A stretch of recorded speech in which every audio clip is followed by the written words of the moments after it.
Good morning everybody and welcome to another episode of Hunting, Shooting and Tom. Today I'm down with the Cunning Shot Gundog team down at Castle Donington and we are learning Gundog First Aid. So as we all know, we all like to go out and work our dogs, we all like to get out on shoots, we all like to enjoy and train and everything else, but what do you do when it goes wrong? And this is one thing that I've been looking at. I've been trying to look through YouTube. I'm down here today with the Cunning Shot team because Emma's done all veterinary stuff. She works at Pride Vets in Derby, so we get loads and loads of information there. I haven't seen any like Gundog First Aid videos on YouTube, so let's learn a bit about it. Let's see what we're going to take on a shoot. Let's see different eventualities, what different things you can do, what things you can use around you, and how to maximise the day out of shoot. Remember guys, it's not just about what might happen to your dog, it's about being ready if something happens to somebody else's dog also. Let's see what we got. So as I said guys, we're down here today with Emma from the Cunning Shot dog training team. She's going to be taking us through different things that we can do to help our dogs basically if they get in trouble. Emma runs courses down here sort of every... I try and run them every 6 months, but I try and time them obviously for the Gundog one especially when the season starts or into the summer as well. And what are you sort of doing? So I run a pet first aid course and a Gundog first aid course. Focus on the Gundog one today. So it's basically how to prevent and also treat any basic first aid stuff when you're out in the field shooting. I myself have got gun dogs as well. I qualified from Nottingham University with a degree in veterinary medicine and science, and then we run the course also with a qualified veterinary nurse who also shoots herself and has gun dogs herself. So we try and make it as informative as possible, but also being able to use the things that you have out in the field. You're not going to be in a sterile environment, so how do we make sure that you do the best possible first aid to either be able to get your dog to a vet or make sure that your dog's not going to get any worse on the way to the vet. I'm hoping today as well that we can get a few myths debunked. We were just talking then about feeding your dog between drives and all these different kinds of things that can happen and things that people would do that are not necessarily normal practice and not actually good for your dog on a day, and what sort of groundwork you should put in prior to going on a shoot, and most importantly what stuff you should take with you in case something happens, and what to use and being able to use stuff that's around you. So let's have a look. So we're just going to go quickly through the stuff. I today am going to be Emma's lovely, sexy, beautiful body of the god assistant. Basically. I think she is the dog. Yeah, probably. So what we got? So what I'm going to do is talk about firstly like the cleanliness as best you can on a shoot day. Obviously you're going to be covered in mud. It's more than likely going to be raining or at least windy, grimy, gross ground to work on. So as clean as you can possibly be means that not only you don't spread infection, but your dog's got the best possible chance of having a clean, nice wound until you can get it to the vet and have it flushed through properly. Okay, so firstly, gloves, essential obviously to have. Just your bog standard gloves, you can get them in the supermarket, like they're not nothing, they're a medium so they might not fit. Alright, they don't snap. No, they don't snap, they're good stuff, these ones are. And then again, hand steriliser as well, put them on top of your gloves, okay? Don't just think, oh right, put nice clean gloves on, I'm done. Hand sanitiser on top of your gloves. This is called Sterilium, it's a hand disinfectant. It works in about 2 seconds, so you literally just wipe it around your hands for about 2 seconds and you're all good to go. Again, you can use really whatever you want. I use these injection wipes. You can get these, I get these from a veterinary stock place, but basically, yeah, it does smell, it does. So, tiny little wipes, but they are ideal for just wiping down a wound, okay? So they're alcohol-based injection wipe, and they will sting. If you put them on, they will sting, okay? So that's you clean. You've cleaned your wound, you've got your gloves on, you've got your disinfectant on your hands, you're ready to go. Right, so you're physically clean and ready to go. What we need to do now is make sure that the wound is as clean as possible. So, syringe, really, really good idea to have in your first aid kit. Bottle of water, most people are carrying around a bottle of water on a shoot day anyway to either give their dog or obviously drink themselves, unless you're on a shoot where they drink a lot of alcohol. You might have some alcohol with you instead. So, what I tend to do is also have a little pot of salt. Okay, pop the salt into the water, use a syringe, you can do. You can do, yeah. Going to be the lovely sexy assistant. Now how much? Got a clue. How much do you want? So for about 500 mils to get it to, it basically needs to taste salty to you. So it needs to be like salt water to you. So you're looking at about a tablespoon-ish to get in there, swirl it around and then have a swig.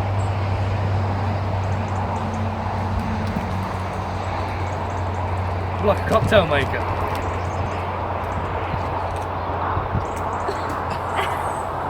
Salty enough for you? Nothing worse.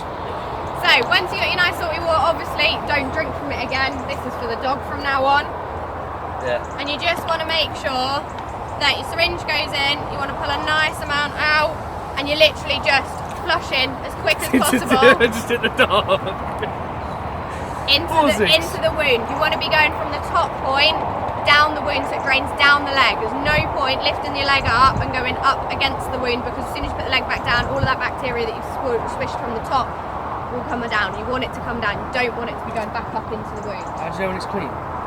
Just keep going. Just keep going until you're getting clean water dripping out of the leg.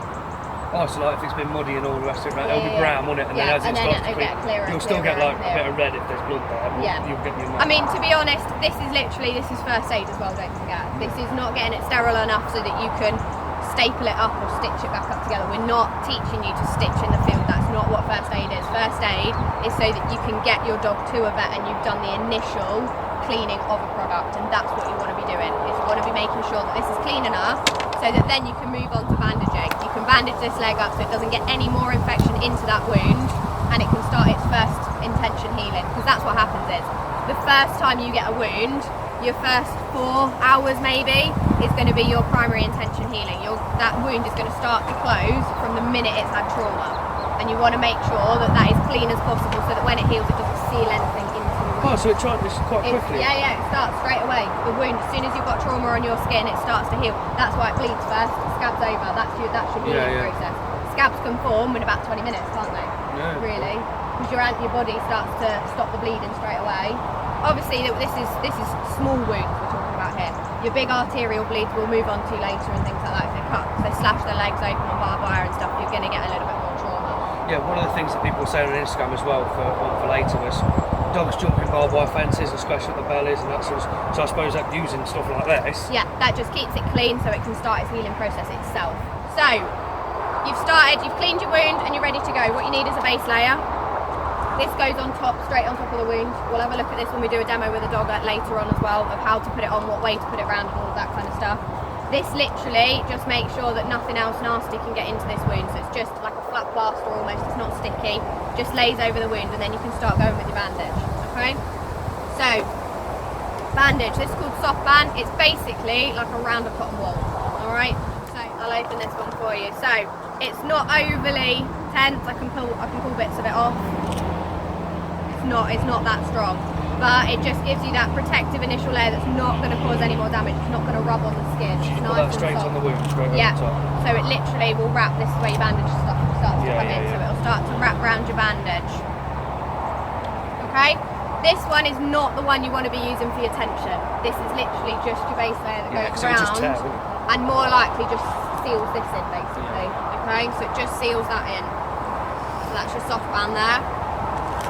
Then you've got your forming layer. So this is the bit that causes the tension. This is your stuff that causes the tension. So if I just open one of these up.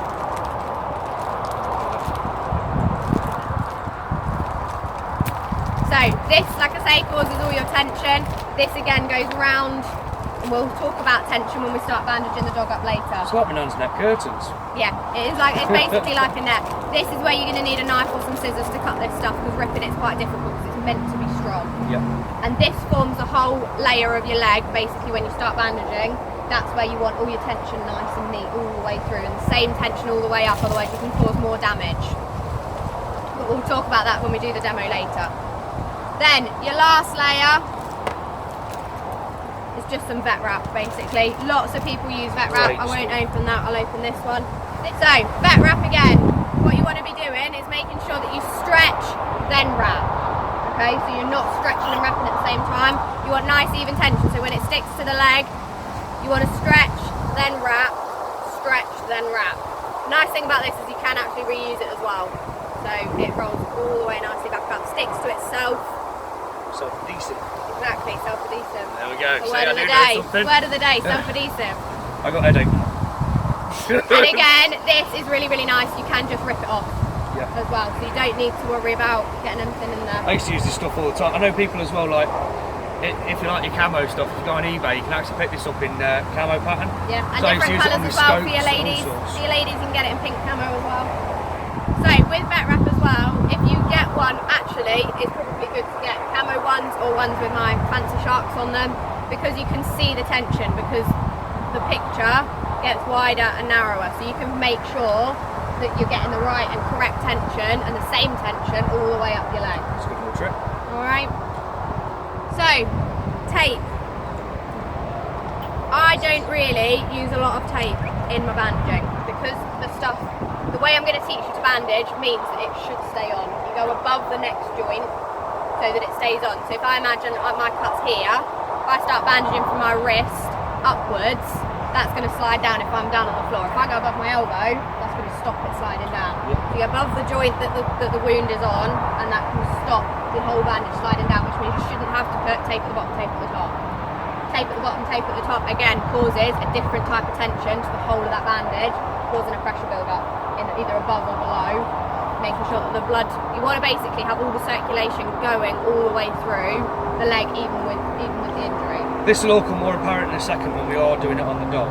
Yeah. So, some little extra bits that I have in here. So, Vaseline, fab for feet, fab for your eyes as well in dogs. Obviously round the eyes, not on the eyes. You don't want to be putting anything really in the eyes at all.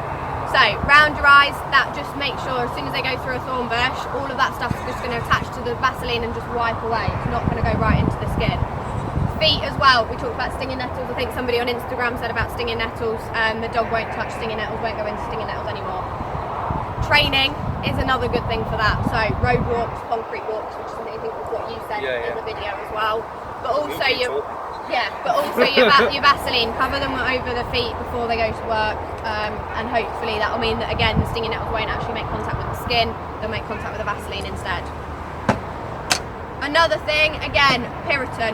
I have it in my box, but I know the doses for my dogs, okay? So make sure if you're going to use Piriton on a regular basis, just go and have a chat with your vet first. Make sure your dog can have Piriton. There's no underlying health concerns that your vet is aware of that means that your dog can't have Piriton. Okay? Also make sure you get the good stuff. I know it's more expensive, but your Pirites, all of those kind of stuff. What, your Piriton? Yeah, it's antihistamine. Oh, so stings and bites and So your stinging nettles are gonna be reduced if you give them a Piriton before you get home. Most of the time, stinging nettle rashes hurt dogs' feet after a shoot day because the dog's been nice and cold and blood's been pumping, and then they go home and rest, and it's almost a mix of that and chilblains because they've heated up too quick. So again, you can soak your dog's feet and bring them back up to room temperature normally instead of just chucking them in front of the fire. Or again, Piriton tablet, half, quarter dose, whatever your vet recommends for your dog. So I want nobody really to be giving Piriton unless they've gone and spoken to their vet first. Is that available if you don't go and see a vet? Yeah, you can go and buy it in the shops for yourself. I take antihistamine for hay fever and things like that. It's readily available. But I don't want to be telling anybody to go and get an antihistamine and give it to their dog if they've then got an underlying heart condition that the Piriton reacts with or something like that. So if in doubt, go to your vet. Yeah. So go and chat with your vet. Piriton on most dogs is absolutely fine, but there'll be that one case that it reacts to. So just have a chat with your vet and say, look, they are getting either hay fever or they react to grass pollens, or their feet are getting itchy when they're in the stinging nettles, and they'll tell you, right, your dog is this weight, it needs this dose of the Piriton, okay? And then you know for the rest of your life, that's fine. My dog can have this, okay? Another things we touched on in the video as well is your arnica and manuka honey as well. So your arnica is for your bruising. It's to go around your bruising afterwards. It just brings out the bruise and lets it all heal nicely. It's in my first aid kit, not for actually first aid, but if I know my dogs are going out with bruises, I put that on. So it's just in my car readily. Manuka honey. I love this stuff. So Manuka honey is still in debate about how it works. Okay, so the idea is that it's an antibacterial, so it brings out the bacteria out of a wound and things like that, and promotes healing. If you've got a resistant wound, Manuka honey is not going to be your friend at all. It's not going to help any healing. A resistant wound. So it's a wound that is basically resistant to any healing process. So breakdowns in wounds, long-term wounds, anything like that, your Manuka honey isn't really going to benefit you at all. So ideally, Manuka honey, again, you want to be going to your vet first. I've got it in my case because I know what wounds I've got on my dogs and what to look for. But ideally, you want to be going to your vet and going like, right, it's got this wound, can I be putting manuka honey on it every day? Will that be beneficial? Okay. We touched on your intrasite gel on the video as well. So it's basically like a gel that packs wounds out. Okay. Again, it's in mine just in case I get a big puncture wound. But ideally, packing a wound in the middle of a Gundog field is not an ideal situation because you're trapping all of that bacteria from the surrounding, all the dirt, all the grime on the floor and everything. You're trapping that into the wound. So ideally, you want to be making sure that your wound is 100% sterilised and clean before you start packing this. So you'll see vets use this way more than I want to see people using this in the field, really. Bit of knowledge on this though. It was originally developed for gunshot wounds. Yeah. I mean, it's a fab product for a puncture wound, more so than any other wound. So your barbed wire, all of that kind of stuff, packs it straight up. You can also remove it out again, but obviously you're going to cause more trauma removing it out, okay? So you want to make sure that if you decide to pack a wound, it is definitely clean because you're trapping bugs in there, which again will make a breakdown of the wound and causes this resistant wound. Yeah. Okay. So another little thing, savlon. Well, savlon's everybody's friend. Savlon. It's an antiseptic cream basically. So again, bites, little grazes, cuts, all that kind of stuff. Put a bit of savlon on it. It just forms a base layer basically. Abrasions. Yeah. So your grazes and all of that kind of stuff. It basically just forms this protective layer over the top of it that your dog can carry on going back to work, and it's not going to get any more stuff in that injury or cause any more trauma to the injury. Last thing I'm going to talk about is tick removers. I haven't seen these. So these stop people using these and leaving bits of a tick inside the dog. If basically with a tick remover you have to grab and twist. If you are grabbing and twisting with a tweezer, you are more likely to break the tick. So your tick removers basically are able to kind of hook underneath the tick and then twist, is basically what you want to be able to do. So you hook under and then twist and then pull. Yeah. And this basically ensures that you get 9 times out of 10 all of the tick out. Okay? And again, you just want to then clean the wound with a little bit of salt water because there will be a lump after you've removed the tick. Every time you've removed the tick, you are going to get a lump. It's just a trauma to the skin where the tick's been. Same with a normal bite, okay? Just a little bit of savlon, a little bit of a clean, and that should be absolutely fine. I tend to burn ticks afterwards. Don't squish them because they come back to life. I tend to burn them. Okay? Yeah, they do. They're vile things. Absolutely horrible, horrible things. So, burn it, make sure it's dead. Basically, there's my not just tip. dead. It's dead. Yeah, dead. So, last little bit is we touched on tail injuries. Okay, tail injuries are obviously a big part of Gundog shooting world. Is your tail injuries. Even your Labradors will get a tail injury every now and again. So, we'll do a demonstration of how to bandage a tail. But just to show a little bit of a few tricks of the trade is you want to make sure that whenever you bandage that it's breathable.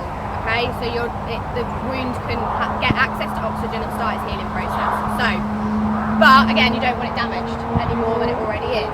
So your tail injuries, 9 times out of 10, the main cause of a tail injury is whacking it against something, usually, or going through something, stripping all the hair off, stripping that barrier off, so it's again on skin, and again then some damage on it. It can start as small as just a little thorn in it, and then it cracks. Every time they wag their tail, it cracks. And that's what your injury is. So you want to prevent it cracking, so you want to keep it as still as possible, the tail bit of the tail that is cracking. So ideally, syringe, if you've got a syringe, cut the top of it off so that you've got your breathable, so you've got 2 ends, and you literally just slide it over and then we start bandaging it. And this stays on the dog's leg, the dog's tail, until it's healed. Okay, so you change it every day, clean this out, pop it back on, bandage it back up. That means every time it wags, it's hitting this, not hitting the tail, okay?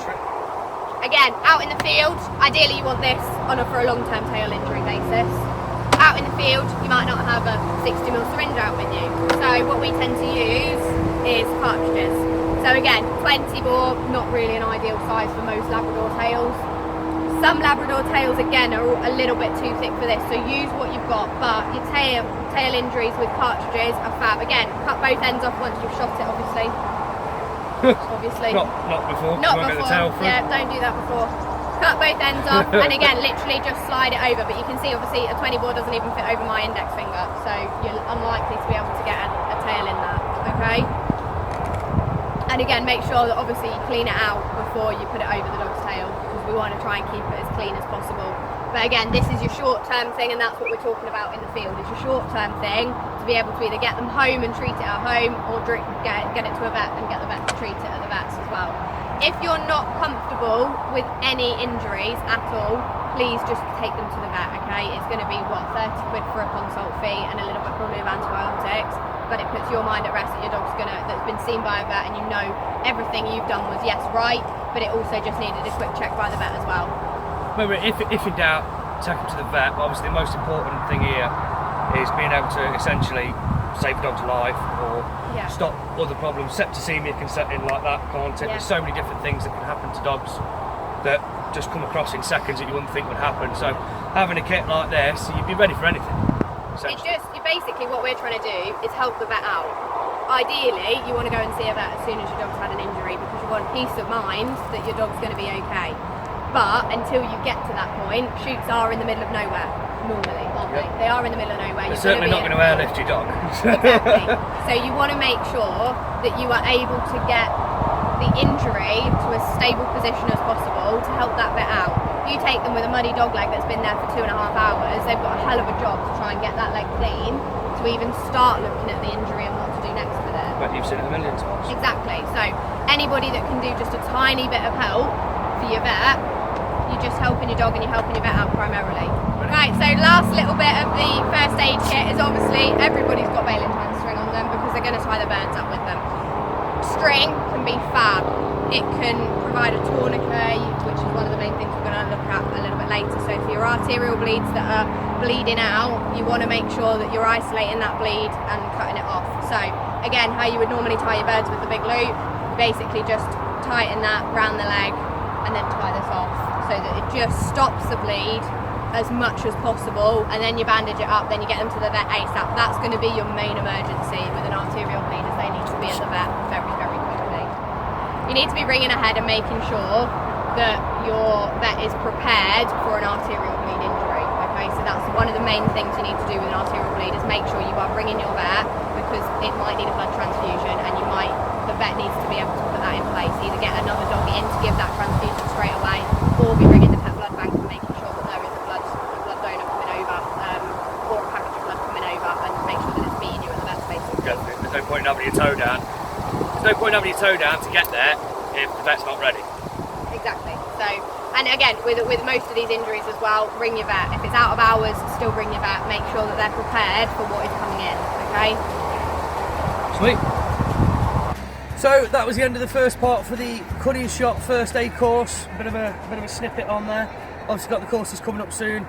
All the links are going to be in the description for the vet kit that Emma uses. Now you can swap and change and use different bits and what you like. That's totally up to yourselves. Emma uses what works for her.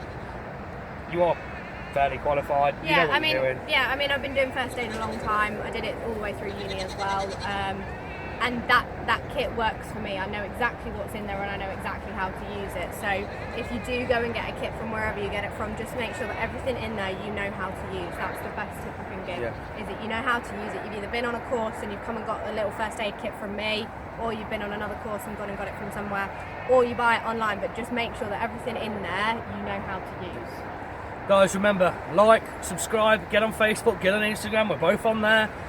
Make sure, if you've got any questions, you drop us a message. If there's something else you don't know, drop us a message. We're going to be doing lives, we're going to be doing all kinds of stuff coming up. So make sure you follow us on every social media platform that we have. That'll be Instagram, Facebook and YouTube. Like and subscribe, hit that bell, stay tuned for part 2.